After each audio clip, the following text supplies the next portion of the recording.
Bien avant que la Silicon Valley ne dicte les règles de nos vies, bien avant que Google ne devienne un verbe, il y avait une boîte. Une petite boîte beige, plastique, presque humble. Elle s'appelait le Minitel. En 1982, la France vivait déjà en l'an 2000. Pendant que les Américains consultaient encore des annuaires papier et que le reste de l'Europe ignorait ce qu'était un réseau, les foyers français commandaient leurs billets de train, consultaient leurs résultats d'examen et flirtaient sur le 3615 ULA. Nous avions 10 ans d'avance. Alors, comment avons-nous tout perdu?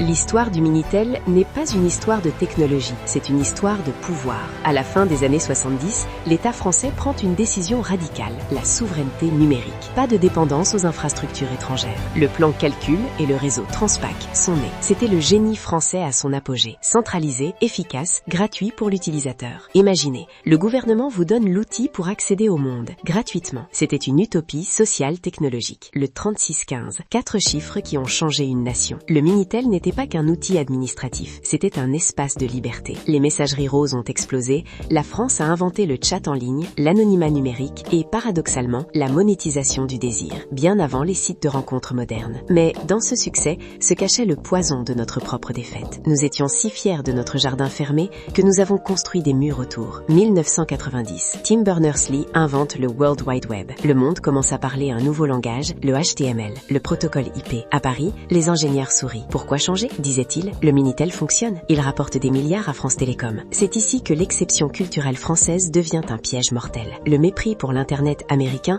n'était pas seulement technologique, il était intellectuel.